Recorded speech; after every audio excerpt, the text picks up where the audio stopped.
Bienvenido a la exposición de Marco Legal 2, Asociaciones Sindicales, quien expone Belkis Vargas.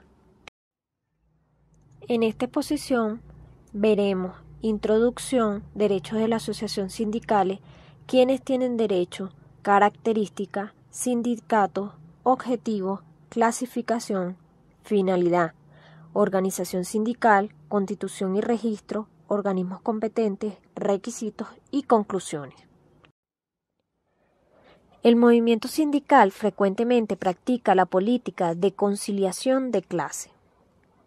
Por lo tanto, se puede afirmar que existe una vinculación entre dicho movimiento y los partidos políticos a la cual quedan subordinados los intereses de la clase obrera.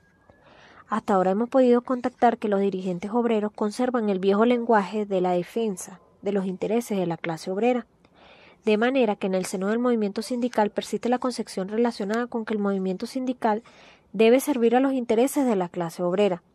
Sin embargo, a lo largo de la historia del movimiento sindical podemos apreciar que la defensa de los intereses de la clase obrera son puramente económicos y muy restringidos. El derecho de asociación sindical. La Ley de Trabajo, en su artículo 401, establece que los sindicatos tienen derecho a redactar sus propios estatutos y reglamentos y a elegir libremente a los integrantes de su junta directiva, a programar y organizar su administración y a establecer pautas para realizar su acción sindical. ¿Quiénes tienen derecho a sindicalización?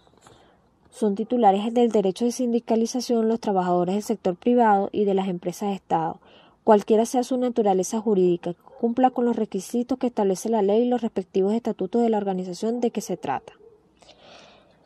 ¿Qué características tiene la afiliación de un trabajador a una organización sindical? Es única en función de un mismo empleo, es personal y por lo tanto no puede transferirse ni delegarse. Es voluntario, nadie podrá ser obligado a afiliarse a una organización sindical para desempeñar un empleo o desarrollar una actividad.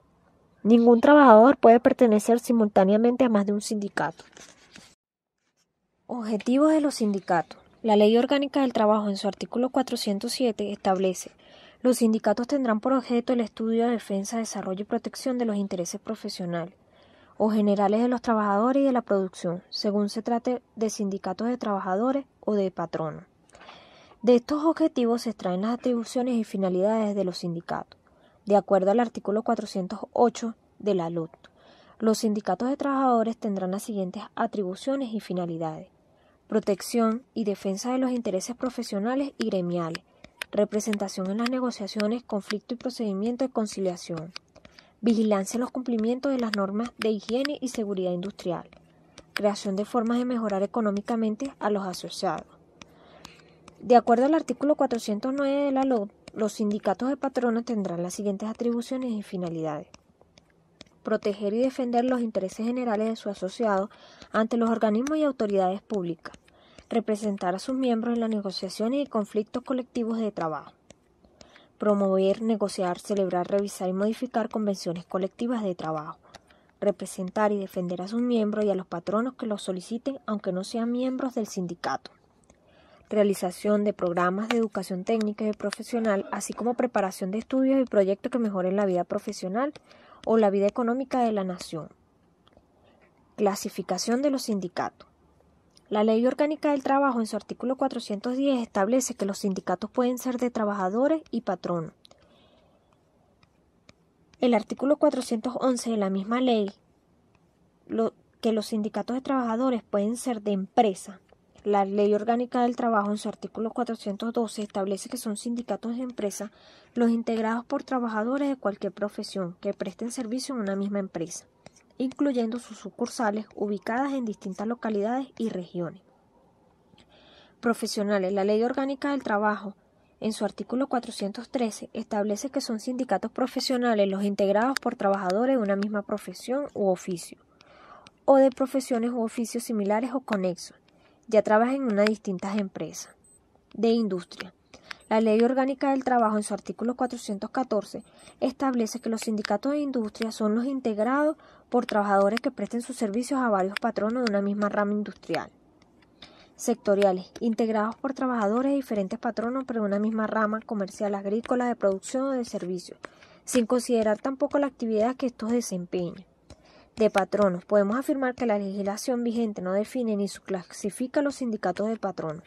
Sin embargo, como es obvio, estos están constituidos por la representación empresarial, ya sea una misma industria, rama o comercio. De acuerdo al ámbito territorial, las organizaciones sindicales, según lo consagra el artículo 416, se clasifican también de acuerdo con la demarcación geográfica dentro de la cual ejerce sus actividades. Según este criterio, los sindicatos pueden ser locales, aquellos que su ámbito de acción se circunscribe a una única localidad; estatales, aquellos que su límite de acción se encuadra dentro de una unidad política; regionales, aquellos sindicatos que ejercen su actividad gremial en una extensión territorial equivalente a la unión de varios estados o porción de ellos vinculados por intereses comunes; nacionales, son aquellas organizaciones sindicales cuyo radio de acción está marcada a todo lo largo y ancho de la República. Finalidad de los sindicatos. La ley señala que son fines principales de las organizaciones sindicales representar a los trabajadores en el ejercicio de los derechos emanados de los contratos individuales de los trabajos, cuando sea requerido por los asociados; representar a los afiliados en las diversas instancias de la negociación colectiva en el ámbito de la empresa, y asimismo cuando previo acuerdo de las partes de la negociación involucren a más de una empresa; velar por el cumplimiento de las leyes de trabajo o de la seguridad social; denunciar sus infracciones ante las autoridades administrativas o judiciales; actuar como parte en los juicios o reclamaciones de carácter judicial o administrativo que tengan por objeto denunciar prácticas desleales; prestar ayudas a sus asociados y promover la cooperación mutua entre los mismos; promover la educación gremial, técnica y general de sus asociados; canalizar inquietudes y necesidades de integración respecto a la empresa y de su trabajo; propender el mejoramiento de sistemas de prevención de riesgos de accidentes de trabajo y enfermedades profesionales,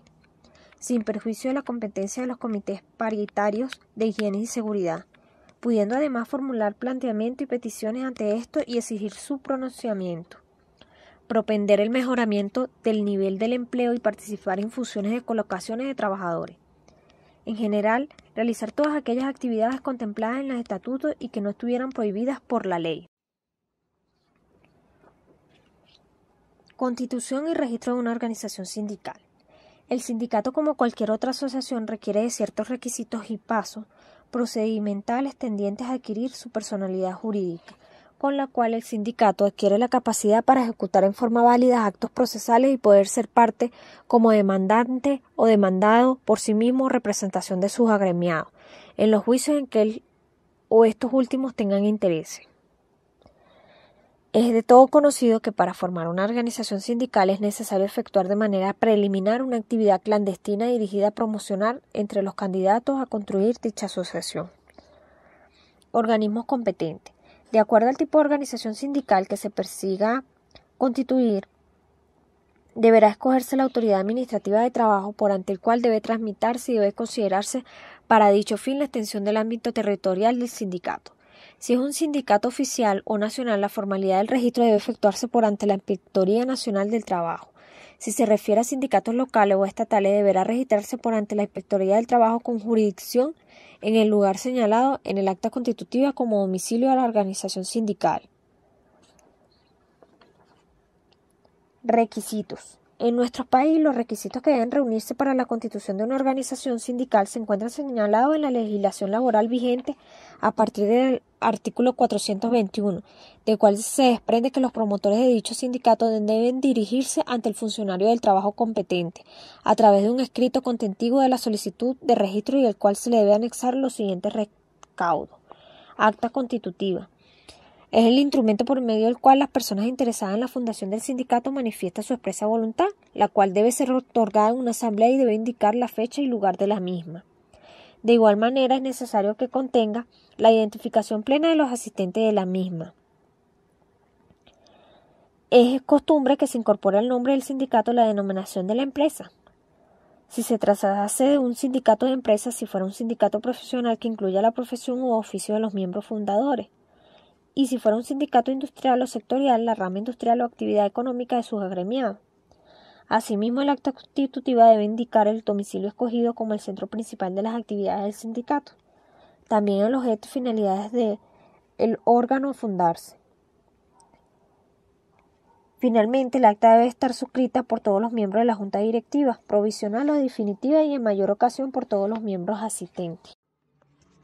De todo lo antes expuesto, hemos concluido que las organizaciones sindicales fueron creadas y se llevan a cabo con la finalidad de satisfacer las necesidades primarias de sus trabajadores, buscando en nuestro acuerdo con los empresarios los políticos y normas a seguir, y cumplir por ambas partes en beneficio de los trabajadores, obreros y empleados en general.